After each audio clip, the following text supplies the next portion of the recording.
아멘. 자, 오늘은 우리가 봉독한 하나님의 말씀 통해서 앞서가시는 성령을 따라라고 하는 제목의 말씀을 증거합니다.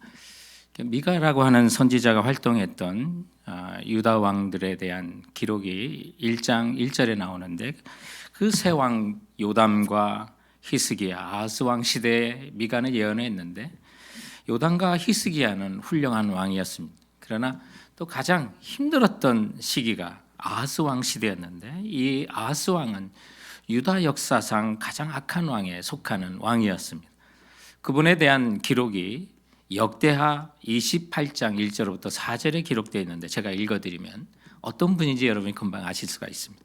아하스가 왕위에 오를 때 나이가 20세라 예루살렘에서 16년 동안 다스렸으나 그의 조상 다윗과 같이 아니하여 여호와 보시기에 정직하게 행하지 아니하고 이스라엘 왕들의 길로 행하여 바알들의 우상을 부어 만들고 또 흰놈의 아들 골짜기에서 분향하고 여호와께서 이스라엘 자손 앞에서 쫓아내신 이방 사람들의 가증한 일을 본받아 그의 자녀들을 불사르고 또 산당과 작은 산 위에 모든 푸른 나무 아래에서 제사를 드리며 분향하니라. 여러분, 여기서 분향은 우상들에게 하는 거예요. 제사가 하나님께 드린 제사가 아니라 우상 숭배를 얘기하는 거예요. 그래서 아하스 왕은 우상 숭배로 인해서 참다 하나님께서 아람 왕이었던 르신과 또 북왕국 이스라엘 왕이었던 베가가 서로 연합하여 남왕국 유다를 이렇게 아하스 왕을 치도록 하나님께서 심판의 손길을 펼치셨어요.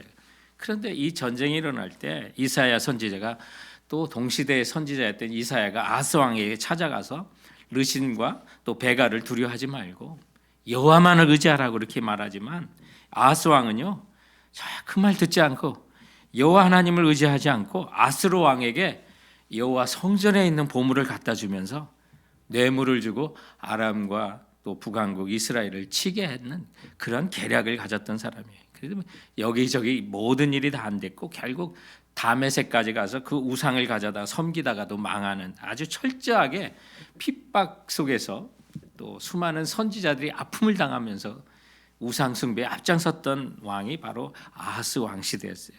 그런데 이런 시대에 선지자를 한다는 건 목숨 내놓고 하는 거예요. 여러분 그거 아시죠? 예레미야 그래서 구덩이에 갇히는 이유가 거기에 있는 거고요. 이래서 하나님의 예언을 전하는 선지자가 두려움이 사실 많은 거예요. 서로 안 하려고 하는 거예요. 나는 정말 말이 둔합니다. 할 수 없습니다. 선지자들이 뒤로 물러서는 일은 이런 겁이 있기 때문에 그런 거예요. 근데 미가 선지자가 감당했는데 그 이유가 뭔지 아세요? 여호와 영으로 충만했기 때문에요. 그래서 저희들이 읽었던 3장 8절 말씀에 보면 오직 나는 여호와 영으로 말미암아 능력과 정의와 용기로 충만해져서라고. 그가 그 시대의 사역을 감당할 수 있었던 일은 여호와의 영으로 말미암아 능력과 정의와 용기로 충만해졌기 때문에 가능했다는 거예요. 여러분, 오늘날 우리가 무슨 힘으로 살 수 있겠어요? 안 그러면 세상 따라가는 거죠. 세상 흘러가는 대로 흘러가죠. 그러나 우리 이런 시대에 성령님을 따라가면요, 우리 영적으로 승리하는 삶이 되는 거예요. 빌리 그레함 목사님이 집회를 다닐 때마다 함께 다니면서 찬양을 했던 한국 출신의 킴 워크라고 하는 그 웍스라고 하는 맹인 자매님이 계셨어요. 근데 이분은 6.25 전쟁 때 그 눈을 실명하고 고아원에서 자라다가 어느 미국 중사의 도움을 받아가지고 미국에 와가지고 인디애나 주립대 음악 성악과를 이렇게 졸업하고 또 오스트리아에서 성악 수업을 하면서 훌륭한 성악가 된 그런 자매였어요. 그런데 이 자매님이 빌리 그레함 목사님 집회할 때마다 특성으로 이렇게 나섰는데, 그가 한 번은 이런 간증을 해요. 사람들이 장님인 나를 인도할 때 저 100m 앞에 1km 앞에 뭐가 있다고 말하지 않습니다. 그런데 지금 내 앞에 물이 있으니까 건너뛰라고 하고, 지금 징계가 있으니까 발을 올려놓으라고 그렇게 말합니다.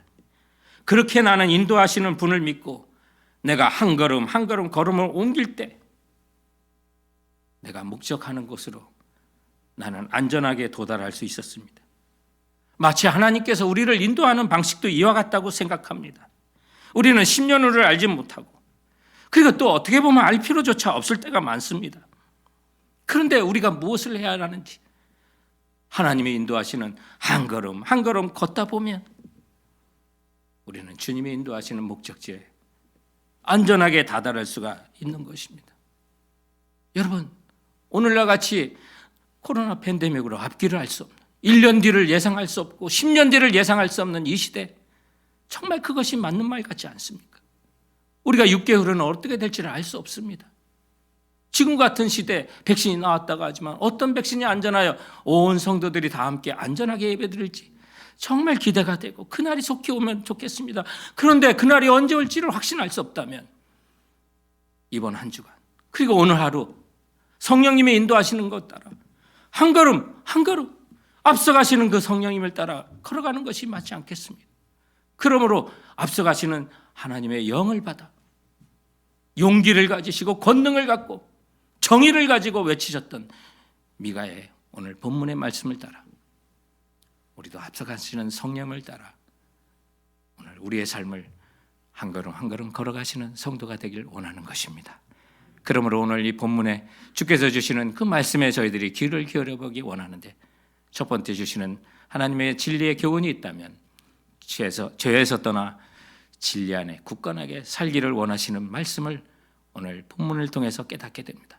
우리가 앞서가시는 성령님을 따라 살아간다면 혹시 여러분 성령님의 은사나 성령님의 능력으로 여러분을 충만케 하는 것을 먼저 생각하셨다면 성령이 하시는 일에 우선순위가 여러분 잘못 오해하고 있는 것입니다. 성령이 임하시면 먼저 죄를 지적하십니다. 그래서 우리를 거룩하게 하신다는 사실을 기억하십시오. 성령님을 따라갈 때 우리는 먼저 죄에서 떠나야만 하는 것입니다. 성령이 역사하는 것을 보십시오. 그 은혜를 보십시오. 죄에서 떠나는 것을 먼저 생각하셔야만 합니다. 그러므로 우리가 성령님을 따라 살 때 그분의 능력과 권능을 받아 어떻게 산다? 여러분 그게 아니에요.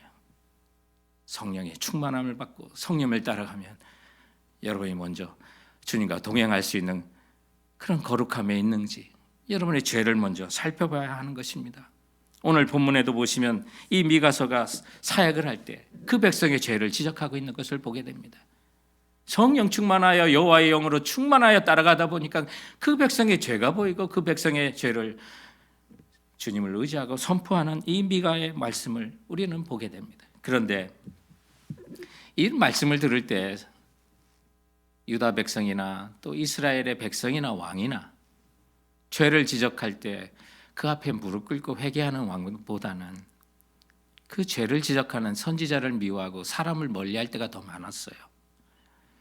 그러므로 오늘 주님의 말씀이 본문이 우리들의 마음속에 와 닿아서 죄를 지적하실 때에도 우리는 그 말씀 앞에 굴복하고 순종하고 죄에서 떠나기보다는 죄를 지적하는 사람을 멀리하고 또 하나님의 말씀을 멀리할 가능성도 있다는 사실 앞에 우리는 겸손하게 옷깃을 여미고 우리 주님의 말씀을 받아야만 하는 거예요. 성령님이 앞서가시며 지적하실 때 우리는 아멘하고 우리의 행동을 고칠 수 있는 그런 믿음과 용기가 진정으로 필요한 것입니다. 성령님이 첫 번째로 하시는 일이 뭐예요? 우리의 죄와 허물을 보게 하시는 거예요. 그래서 예수님께서도 이제 또 다른 보혜사 성령님의 너희들에게 임할 거라고 제자들에게 약속하시면서 하셨던 요한복음 16장 8절 말씀 기억하십니까? 성령이 오시면 그가 와서 죄에 대하여, 의에 대하여, 심판에 대하여 세상을 책망하시리라 하셨던 것을 기억하시기 바랍니다.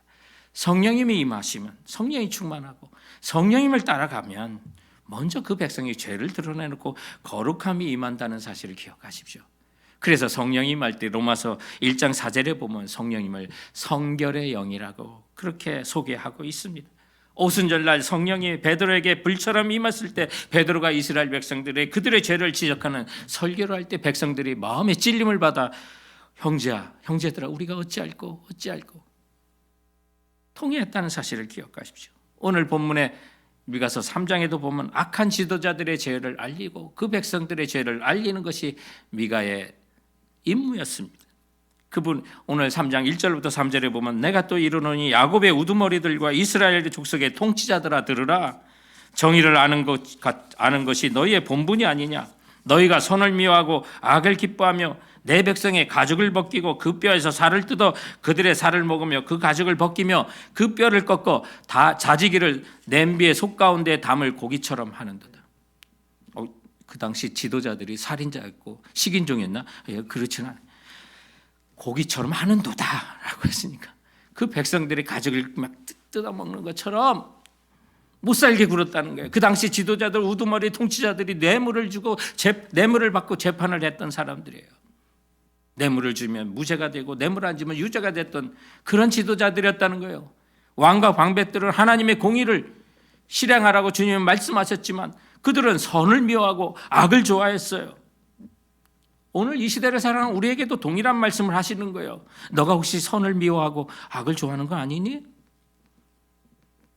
내 이웃의 가죽을 벗기고 뼈에서 살을 뜯어 그들의 살을 먹고 있지는 않니? 자기 사랑 때문에, 이기심 때문에. 그래서 그 당시에 왕들이나 방백들, 백성을 잡아먹는 식인종과 같이 못살게 굴었던 그 사람들의 모습처럼 살지 않았니? 3장 11절에도 보면 그 시대 제사장들에게 대한 그런 죄 지적을 하셔요. 사꾼이라고요.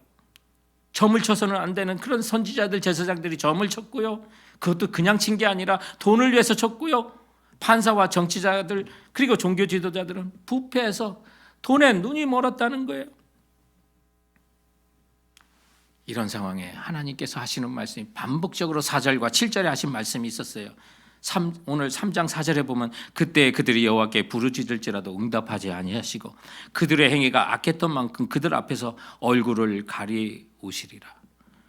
아니, 하나님을 불러도 하나님 대답하지 않으세요. 하나님의 얼굴을 찾아도 하나님의 얼굴을 돌리시겠다는 거예요. 3장 7절에도 보면 선견자가 부끄러워하며 술객이 수치를 당하여 다 입술을 가릴 것은 하나님이 응답하지 아니하심이거니와. 여러분, 하나님은 응답하지 않고 버리신다는 거예요. 혹시 여러분 하나님 말씀이 안 들려서 너무 요즘 힘드시지 않으세요? 주님의 말씀이 마음에 와닿지 않으신다고 생각해요? 원인이 어디에 있을까요? 먼저 무엇을 살펴봐야 할까요? 하나님이 왜 응답하지 않고 대답하지 않으십니까? 여러분의 죄와 허물 때문은 아닌지요? 해 아래 새 것이 없습니다. 주님의 말씀을 따라 살아야만 하고요.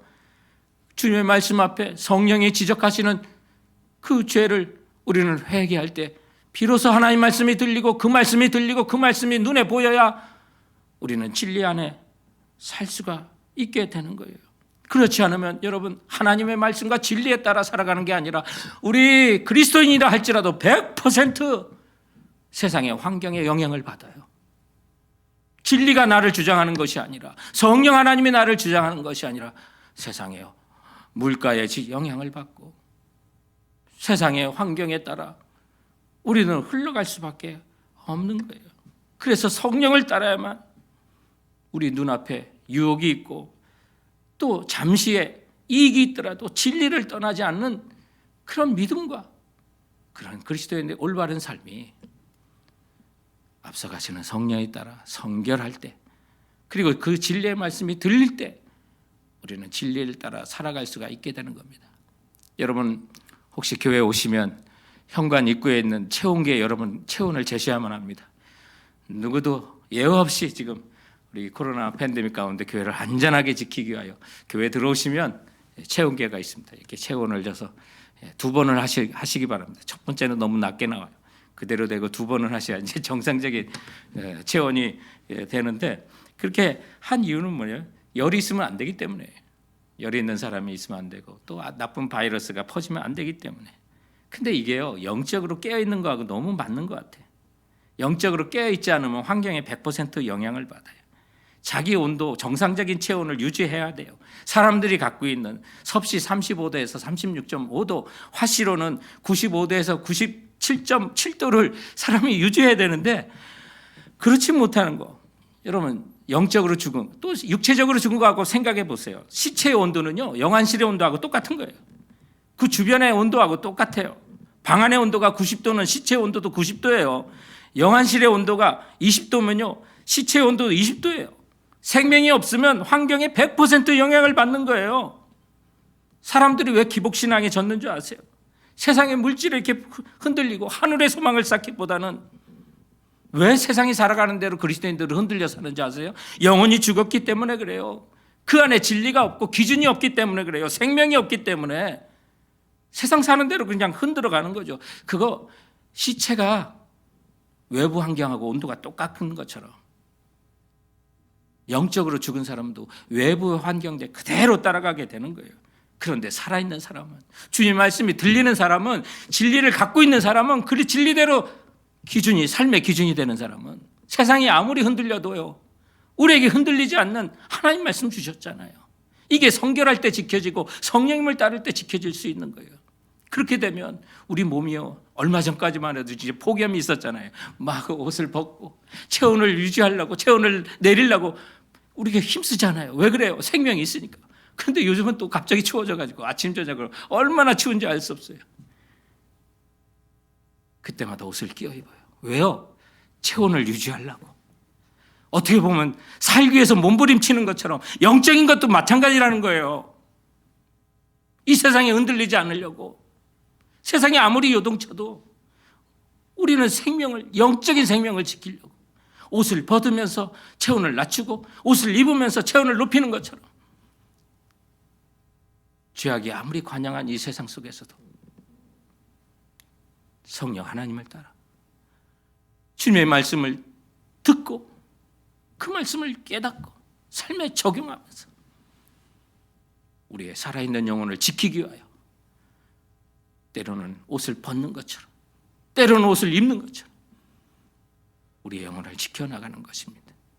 그러므로 사랑하는 성도 여러분, 앞서가시는 우리 성령 하나님, 그분을 따라갈 때 성결하셔야 되고 주님의 말씀이 날마다 들려 그 진리 안에 살아가시는 우리 성도들 되시길 주님의 이름으로 축원드립니다.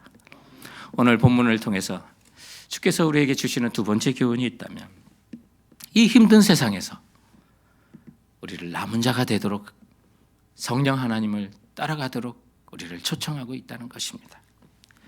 오늘 앞서가시는 성령 하나님께서 따라오는 자들에게 약속하시는 것이 있습니다. 2장 12절에 보면 야곱아 내가 반드시 너희 무리를 다 모으며 라고 귀한 약속을 주셨습니다. 하나님께서는 이스라엘 백성, 특히 유다 백성을 이제 바벨론으로 포로로 끌려갈 계획을 갖고 계셨어요. 그러나 그 가운데서도 남은 자를 두고 고토를 회복하고 하나님의 백성의 명맥을 유지할 남은 자를 세워주시겠다고 약속하십니다.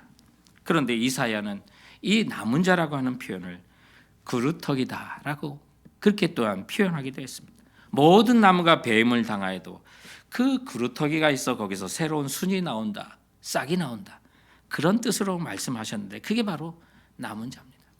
여러분, 이 세상에 많은 사람들이, 심지어 예수 믿는 자들까지도 세상 살아가는 방식대로 산다 그래도 하나님께서는 하나님의 나라를, 그리고 그분의 뜻이 하늘에서 이루어진 것처럼 이 땅에서도 이루어지도록 하는 일에는 언제나 남은 자들을 하나님께서는 세워두신다는 것. 우리가 이런 시대에, 이렇게 힘들고 먹고 살기도 힘든 시대에 하나님께서 하나님의 뜻을 이 땅 가운데 펼치시는데 쓰임받는 남은 자가 되어야 되지 않겠습니까? 어느 시대나 주님께서 그런 자를 남겨두신다고 했는데, 그렇다면 우리가 지금 이 시대를 살아가면서 남은 자로 사셔야만 합니다. 그런 남은 자들은 앞서가시는 성령님을 따라오라고 말씀하고 있습니다. 그러면서 주신 말씀이 13절 말씀입니다. 길을 여는 자가 그들 앞에 올라가고 그들의 길을 열어 성문에 이르러서는 그리로 나갈 것이며 그들의 왕이 앞서가며 여호와께서는 선두로 가시리라. 여러분, 남은 자를 구원하시는 메시아의 모습이 여기 몇 가지로 표현되어 있습니다. 길을 여는 자라고 말합니다. 길을 열어 가신다는 거예요. 원문에 보면 포위의 벽을 뚫고 나가시는 분이라고 표현되고 있는 거예요. 포로된 자를 해방시킨다는 그런 뜻이 되기도 하는 거예요. 그분이 2000년 전에 오신 예수 그리스도 메시아예요. 여러분, 사방이 다 막힌 것처럼 답답하세요? 무엇 때문에 막혀 있습니까? 어떤 사방의 우겨쌈을 당해도 여러분 앞서가시며 길을 여는 분이 계시다는 거예요. 누구세요? 바로 예수 그리스도이세요. 그리고 왕이 앞서가시며 선두에, 여호와께서 선두에 가시려고 말씀하고 있어요. 그런데 2000년 전에 오신 예수 그리스도께서 우리를 위하여 또 다른 보혜사 성령 하나님을 우리 가운데 보내주신다고 말씀하셨어요. 그러므로 지금은 여러분들의 앞길에 막힌 곳을 열어가시고 뚫어서 앞서가시며 선두에 가시는 분이 누구세요? 하나님의 영, 여호와의 영, 예수 그리스도의 영이신 보혜사 성령 하나님이세요. 그러므로 우리가 이 힘든 세상에 정말 마음의 평화와 기쁨을 가지고 살아가기 원한다면, 성령 하나님을 따라가신다면, 그분이 길을 열어주시고 앞서가시며 대장 되셔서 선두에 앞장서신다고 오늘 미가서 2장 13절은 우리에게 약속하고 있는 것입니다. 마치 구원의 드라마의 출애굽 때처럼 낮에는 구름 기둥으로 그들의 길을 인도하시고 밤에는 불기둥으로 그들에게 비추사 주야로 진행하게 하시니, 여러분 성령님이 지금 그와 같이 우리에게 빛을 비춰주시고 때로는 무더위 속에 우편에 그늘 되셔서 저와 여러분을 인도하신다고 말씀하고 있는 거예요. 미가도 아하스 왕 이 악한 시대 예언자 사명을 받았지만 힘들고 어렵지만 목숨 내놓는 일이었지만, 그러나 오늘 3장 8절에 이렇게 고백해요. 오직 나는 여호와의 영으로 말미암아, 오직 나는 여호와의 영으로 말미암아 능력과 정의와 용기로 충만하여져서 야곱의 허물과 이스라엘의 죄를 그들에게 보이리라. 두려운 길이었어요. 겁나는 길이었어요. 그러나 오직 여호와의 영으로 말미암아 능력과 정의와 용기로 충만해져서 야곱의 허물과 이스라엘 죄를 그들에게 보이겠다고 미가 선지자는 말도 했고, 글로도 미가서에 예언서를 남기며 글로도 예언했어요. 근데 그가 이렇게 할 수 있었던 이유가 뭐예요? 여호와의 영으로 충만했기 때문에 그런 거예요. 성경에 나온 모든 글들은 성령의 감동을 받아 쓴 거예요. 베드로후서 1장 21절에 보면 예언은 언제든지 사람의 뜻으로 낸 것이 아니요 오직 성령의 감동하심을 입은 사람들이 하나님께 받아 말한 것이라고 말하고 있어요. 그러므로 미가의 역사하신 여호와의 영, 바로 제3위 하나님이신 성령 하나님이세요. 그분은 지혜의 신이고 총명의 신이에요. 그러므로 미가가 그 시대에 살면서 성령님을 의지하면서 사역 감당한 것처럼 오늘 정말로 힘들고 어려운 세상 살아가는 우리 성도 여러분, 바로 이럴 때 우리가 성령의 충만함을 받아 그분을 따라가면 우리 이 시대에 하나님께서 쓰시는 남은 자로 살아간다는 사실을 기억하시는 주님의 백성이 되시길 주님의 이름으로 축원드립니다. 그래서 우리는 앞서가신 주님을 따라갈 때 능력을 받게 되고 정의와 용기로 충만해져서 악한 영을 이기고 우리에게 주신 사명을 감당하는 그런 삶을 살 수가 있게 되는 거예요. 사도행전 1장 8절에 말씀한 것처럼 오직 성령이 너에게 임하시면 너희가 권능을 받고 예루살렘과 온 유다와 사마리아와 땅 끝까지로 내 증인이 되리라 하시니라 말씀하고 있어요. 여기 여러분 이 말씀을 들으면서 앞서가시는 성령께 순종하고 따르고 사명의 길에 여러분 순종하고 가시는 게 우선이에요. 성령 충만을 받고 성령을 따라간다고 하니까 성령의 은사를 먼저 생각하신다면 그거 2차적인 문제예요. 예수의 증인이 되면 그때 필요한 것이 은사예요. 그렇게 필요할 때 성령님의 뜻대로 성령님의 마음껏 성령님이 우리에게 주시는 게 그게 은사예요. 내가 갖고 싶다고 해서 갖는 것. 물론 주님 앞에 간구하고 기도하면 주실 때도 있지만요. 100% 개런티하는 게 아니에요. 성령님이 원하실 때 100% 개런티해서 주세요. 그걸 생각하셔야 돼요. 사도행전 8장에 보면 사마리아 상에서 전도한 빌립 집사의 모습을 이적을 보고 마술사 시몬이 성령을 돈으로 살려고 그랬어요. 여러분 돈으로 살 수 있는 게 아니에요. 사고 싶어서 살 수 없는 게 하나님의 은혜이고 성령의 은혜고 은사예요. 그것은 순종하고 따를 때 사명을 감당할 때 그 사명 감당하라고 주시는 것이 성령의 은사라는 것을 기억하세요. 그러므로 앞서가시는 성령께 순종하고 따르는 것이 이게 보다 중요한 거고 우선순위가 되는 거예요. 그런데 미가는 성령님의 역사로 하나님의 말씀을 전파하고 성령님에 대해서 알려줬지만 여호와의 영을 선포했지만 이스라엘 백성들이 성령이며 여호와의 영을 거부하고 무시했어요. 그런 내용이 2장 7절에 나와요. 미가서 2장 7절에 보면 너희 야곱의 족속아 어찌하여 이르기를 여호와의 영이 성급하시다 하겠느냐, 그 행위가 이러하시다 하겠느냐, 나의 말이 정직하게 행하는 자에게 유익하지 아니하냐. 여러분 미가도 여호와의 영을 선포했어요. 그런데 그들이 믿지 않아요. 여호와의 영은 성급하시고, 그리고 하여튼 자기 마음껏 해석을 해요. 성령님을 무시하면 그리스도인들은 망하는 거예요. 그러니까 그분 앞에 엎드려 간구하지도 않고 기도하지도 않는 거예요. 성령 충만을 사모하지도 않는 거예요. 돌아보면 우리의 모습과 그 시대의 모습이 너무 비슷해가지고 정말 아찔해요. 그러므로 정말 성령님을 사모하시고 존경하시고 그분은 우리가 나눠주고 마음껏 뿌려야 되는 분이 아니에요. 우리가 예배할 뿐이에요. 순종할 뿐이에요. 그리고 성령 충만을 사모하고, 하나님 나와 함께 해주세요. 도와주세요. 예배합니다. 찬양합니다. 경배합니다. 그렇게 주님께 인정하시고 그분의 말씀에 귀 기울여 순종하고 나가면 이 힘든 세상 속에서도 정말 남은 자로 승리하며 살아갈 수가 있게 되는 거예요. 성도 여러분, 미가라는 선지자가 악한 아하스 왕 시대에 그 사명 감당했던 걸 잊지 마시기 바랍니다. 오늘 우리가 아무리 힘든 세상 살아도 스가랴 4장 6절에 있는 것처럼 이는 힘으로도 되지 아니하고 능력으로도 되지 아니하고 오직 나의 영으로 된다고 하신 그 말씀을 기억하고 성령 충만을 받아 앞서가시는 성령에 따라 순종하고 걸어간다면 우리는 이 힘든 세상에서 하나님이 쓰시고자 하는 남은 자로 사명을 감당하는 자로 될 줄로 믿으시기 바랍니다. 저는 요새 다큐멘터리 영상을 이렇게 좋아하는데요. 유튜브 그런 부분들을 많이 봐요. 그런데 한국이 배를 얼마나 잘 만드는지 아주 놀라워요. 세계에서 가장 큰 선박을 한국이 만들고, 세계에서 가장 큰 컨테이너선 다 요즘은 한국이 만들어요. 아주 조선의 세계 최강국이 된 거 너무 자랑스럽더라고요. 그런데 바다에 떠다니는 선박 가운데 가장 큰 선박은요, 삼성중공업이 2017년 6월에 거제 조선소에서 건조한 해양 플랜트인 프렐류드 FLG LPG 선이라고 하는 그런 해양 플랜트인데요. 그 배의 길이가요 488m, 100m의 5배예요. 폭이 74m, 높이가 110m예요. 뭐 어마어마한 배죠. 항공모함이 가장 큰 배인 줄 알았는데요. 항공모함 가장 큰 것이 미국의 USS 제너럴 포드호인데요. 그게 333m라고 하니까 그거보다 3분의 1은 더 길은 거예요. 그러니 얼마나 그것이 클까?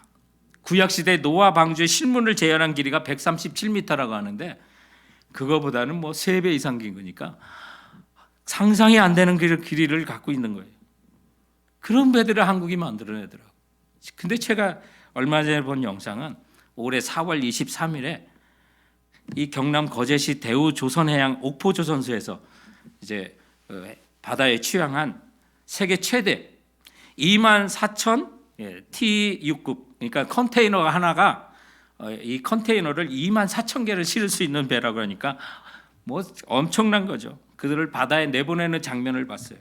그 배 길이가 400m, 폭이 61m, 축구장 4배 크기의 배가 세계에서 가장 컨테이너선을 한국이 만들어가지고 지금 이걸 뭐 엄청나게 찍어낸다고 그래요. 근데 그때는 대통령 영부인께서 오셔서 밧줄을 끊어가지고 배를 바다에 내보내는 데모 역할을 하는 그거였어요. 그 큰 배, 마른 도크에서 건조를 했는데 저렇게 큰 게 어떻게 움직일까? 어떻게 떠다닐까?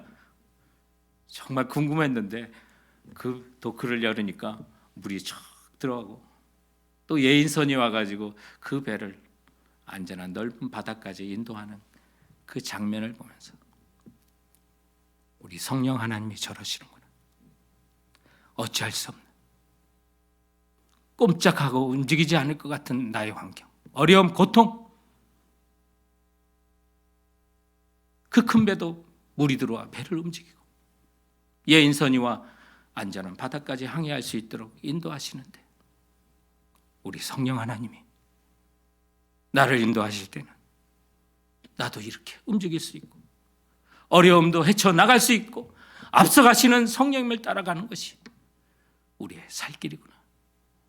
사랑하는 성도 여러분, 10년, 20년 후 우리의 인생이 보이지 않더라도 오늘 앞서 길을 여시고 대장 되셔서 우리를 인도하시는 성령 하나님을 따라 한 걸음 한 걸음 걸어갈 때 우리의 삶에 주님께서 인도하시는 소원의 항구로 우리의 삶이 인도될 줄 믿고 나가시는 우리 성령님을 쫓아 살아가는 모든 교우들 되시길 주님의 이름으로 축원드립니다.